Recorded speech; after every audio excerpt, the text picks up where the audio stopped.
কাউকে ঠগিয়ে বেশিক্ষণ খুশি থাকা যায় না। ওই ঠগানোর আনন্দটা বেশিক্ষণ থাকে না। দেখবা একটা সময় যাওয়ার পর তোমার বিবেকটা সত্য মিথ্যার ভেদাভেদ তৈরি করে দিচ্ছে। তুমি যে আমাকে ছেড়ে যাওয়ার জন্য হাজারটা মিথ্যা অপবাদ দিছো, হাজারটা মিথ্যা অজুহাত দিছো, বা তুমি যে ইচ্ছা করেই চলে গেছো বা না থাকার জন্যই এত কিছু করছো, সেটা তো আমি বুঝতে পারছি, কিন্তু তুমি এখনো বুঝতে পারো না। একটা সময় যাওয়ার পর দেখবা তোমার ওই ঠগানোর আনন্দটা আর মনের মধ্যে নেই, তোমার ওই খুশিটা আর মনের মধ্যে নেই। তখন তুমি নিজে থেকেই বুঝতে পারবা যে তুমি কি করছো। তখন না চাইতেই কেঁদে ফেলবা, না চাইতেই কষ্ট পাবা, না চাইতেই তোমার চোখ থেকে অঝরে পানি পড়বে। তখন তুমি একাকিত্ব বোধ করবা, তোমার পাশে সবাই থাকবে, কিন্তু তুমি মনে করবা তুমি অনেক একা হয়ে গেছো।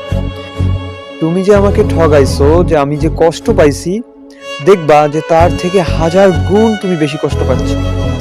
অথচ তোমাকে কেউ কিছু বলবে না, কেউ কিছু জিজ্ঞাসা করবে না, কেউ কখনো কষ্টও দেবে না। তুমি নিজে নিজে নিজের বিবেক থেকে তুমি কষ্টগুলো অনুভব করবা।